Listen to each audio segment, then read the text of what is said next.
The president spoke yesterday, and he's electric. He is electric.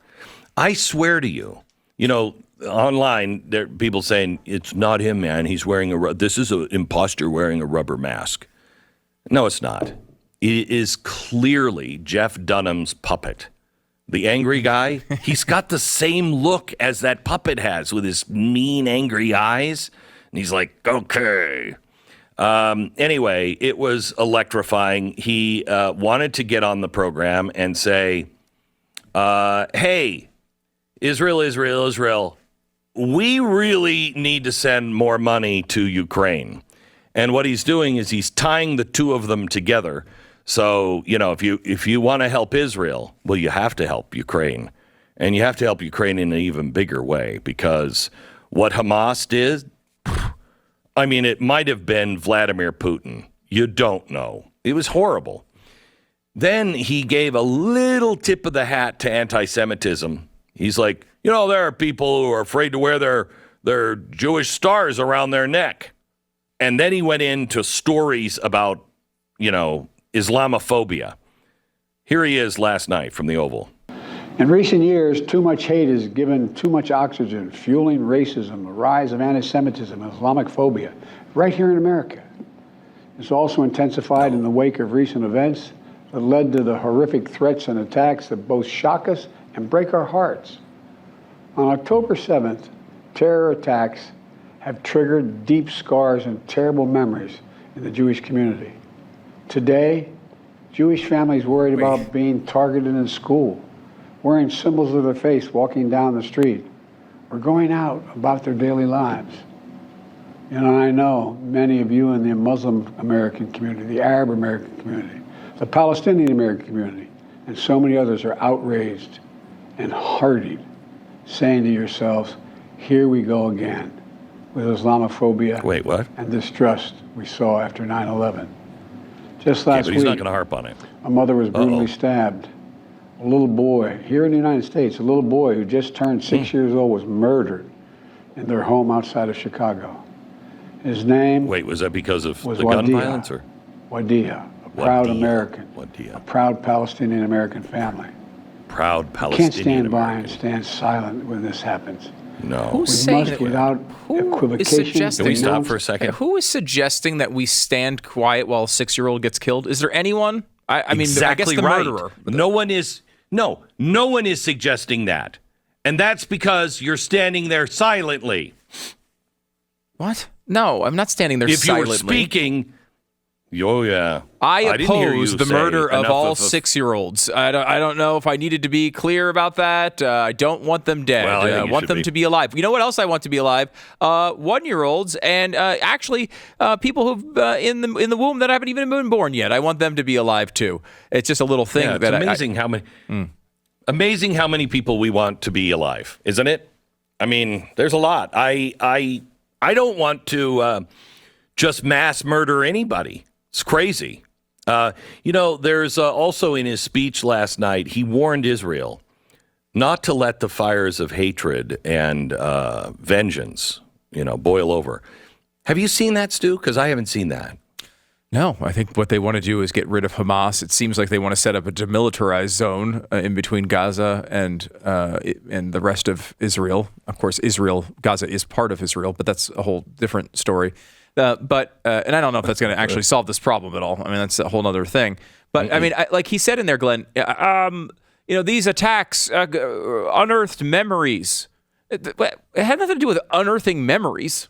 It had to do with a bunch of people being murdered and raped and decapitated. That's what it had to do with. They were all new memories. All these are now memories for the rest of the country that they need to try to solve so there aren't more memories created in the future. It's not about unearthing memories. It's about brand spanking new ones. I agree with that, but I tend to agree with the president on the memories. Jewish people, imagine being a Jew today anywhere in the world. And you grew up hearing stories about your grandparents and how there was a program and people in Europe or people anywhere were, saying, death to the Jew, and they didn't care and they were gassing them and nobody paid attention. And, you grew up hearing those stories. And now you find yourself and the memory of what you learned from your grandparents. That's what he's talking about. Unearthed all of these old memories of these horrors. We thought we were beyond this now. We're not. And in America, Islamophobia, I am not afraid of anyone who is in Islam. I'm not. I disagree with their choice of religion. But, if it's a reformed, which, you'd be beheaded if you were part of a reformed part of Islam. But if it's a reformed and you're like, hey, I'm not asking the rocks to point out the Jews, then, fine, cool. We can live side by side. But that's not who we're talking about. There's a difference between followers of Islam and Islamicists. We are talking about Islamicists, and they should be wiped off the face of the earth. If you believe that Allah's laws, where we do ask the rocks to point out the Jews, and we throw homosexuals off of buildings like they do in Iran, and they force women to cover themselves except for the eyes. But quite honestly, I think the eyes reveal an awful lot. I mean, they're always women in their eyes. If that's the kind of stuff that you want, you have no place in modern society. Go live in a cave. You have no place. Essentially, if you're in agreement with the Hamas charter, yes, then this is what Israel is going to try to solve here, and they need to do something about it. Look, if it was a terrible, and I agree with you, obviously, like there is such a long history here that there's more to it than just this attack. But if what we were talking about were memories, they wouldn't be contemplating a ground invasion right now, right? It's not just memories; it's all of the stuff together. Yes. Including 1,300 other people slaughtered, and hundreds, by the way, including a bunch of Americans who are currently being held hostage. That doesn't seem to be the highest priority of our country.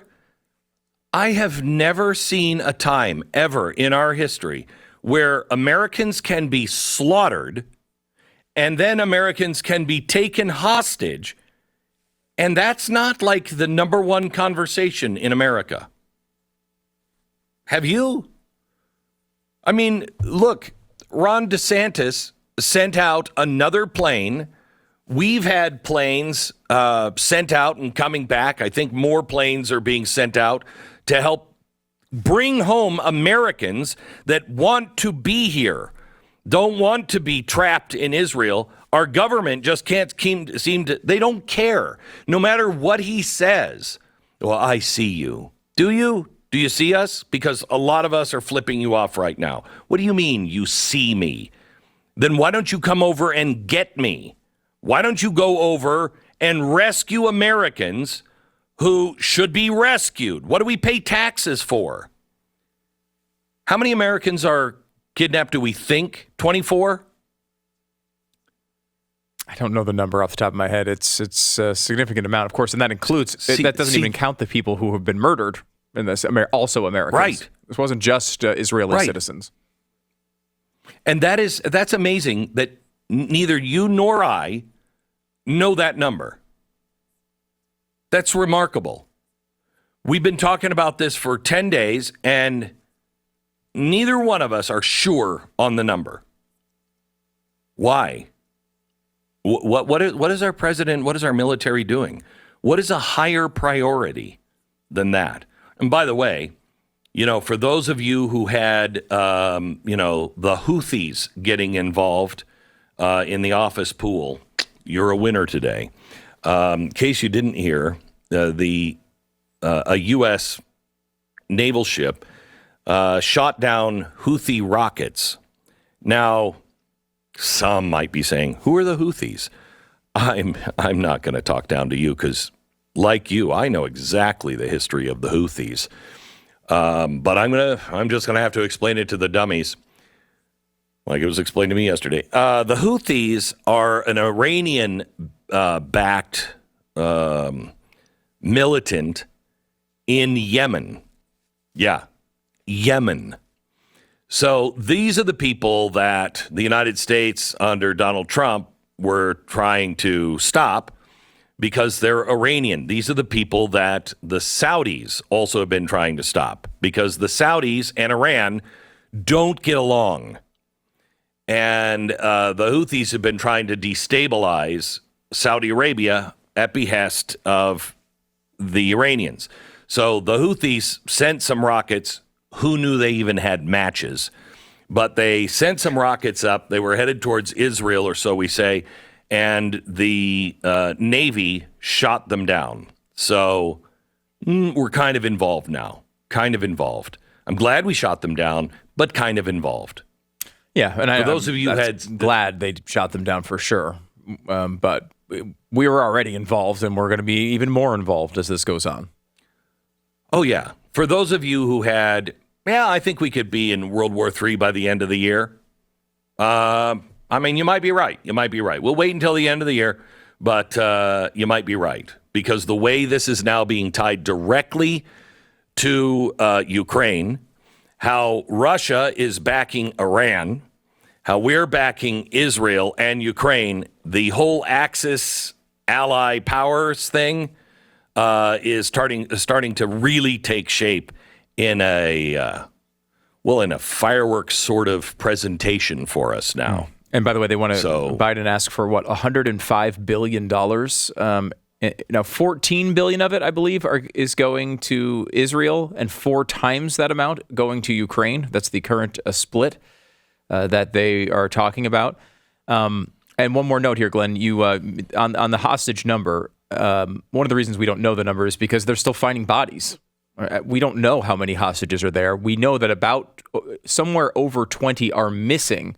However, the number of hostages is believed to be lower than that, something like 10. Which means there may be, another dozen or more Americans that we don't even know where their bodies are yet. Maybe they're just missing. Maybe they got out somehow. I mean, we don't know. But we think about 10 at least. This is according to Republican Senator Jim Risch, says that about 10 of them are actually being held actively captive in Gaza. President Biden asked for, $105 billion last night, right? And Israel's getting a little bit of that. Most of it is going to Ukraine. But also, he pointed out last night that it is important that we feed the Gazans and we help the people, the Palestinians in the Gaza Strip, and that's why he's sending over, another pallet full of cash over to Gaza. And he says he's watching it carefully, and if Hamas uses any of that cash, well, then he'll have to reconsider sending over more cash. But he wants to make sure that we take care of the other side. Can I ask you, out of the $105 billion, how much of that money is going over to help the displaced Russians that are on the other side of the border that might have suffered, at all? Because we love the Russians too. Hold on, I got to do a calculation on that. Are you serious? Just no notice. Hold on one second. Let me just get this. Yeah, no notice. I just because we love the people, Palestinians, and we're sending them hundreds of millions of dollars to Hamas with a promissory pinky promise. How much is going to Russia? $0. $0. Mm-hmm. Wow, do we hate Russian citizens? Is that what we're saying with that? I guess so. Because we seem to be sending a lot of money over to the military to kill Russians. Boy, I think if we're not sending money to both sides, I think it's a clear sign we hate the other side and all the people in it. This isn't about Putin. When did this administration send any dollars over? And I hate to give them any ideas because they would. But when would they send any dollars over to those displaced Russians? Or is it just that he hates Russians?